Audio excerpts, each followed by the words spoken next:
یہ وہ جگہ ہے جہاں پہ غزوہ خندق لڑی گئی، اور اسی احاطے کے اندر غزوہ خندق کے جو شہداء ہیں ان کی قبور مبارک ہیں۔ بسم اللہ الرحمن الرحیم۔ السلام علیکم۔ آج میں آپ کو مسجد خندق کی زیارت کرواؤں گا۔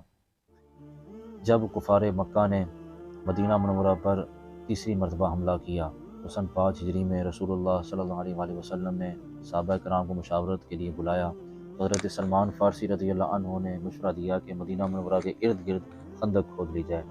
3 اطراف سے جو مدینہ منورہ وہ محفوظ تھا، جبل صلاح تھا، ایک طرف باغات تھے، اور یہ جو حصہ تھا یہاں سے کفار آ سکتے تھے، تو پھر اس جگہ پہ خندق کھودی گئی، اور جس جگہ پہ یہ مسجد آپ دیکھ رہے ہیں یہیں پہ رسول اللہ صلی اللہ علیہ وآلہ وسلم کا خیمہ مبارک نصب کیا گیا، اور اللہ تعالیٰ کے فضل سے ایک رات آندھی اور طوفان آیا تو کفار کے جو خیمے تھے وہ اکھڑ گئے، اور جو ان کے گھوڑے تھے وہ بھی بدک گئے، اور اللہ تعالیٰ نے مسلمانوں کو کامیابی و کامرانی عطا فرمائی۔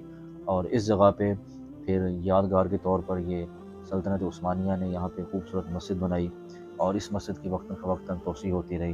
موجودہ زمانے میں شاہ فہد بن عبدالعزیز کے دور میں اس مسجد کی توسیع کی گئی ہے، اور اس کے علاوہ یہاں پہ یہ جو مسجد ہے یہ 5 اوقات میں کھولی جاتی ہے، جو زائرین ہیں وہ آتے ہیں اور مسجد کی زیارت بھی کرتے ہیں۔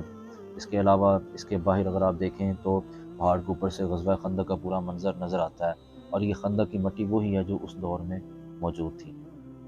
اگر آپ کو میری یہ ویڈیو پسند آئی ہو، اس کو لائک کریں، شیئر کریں۔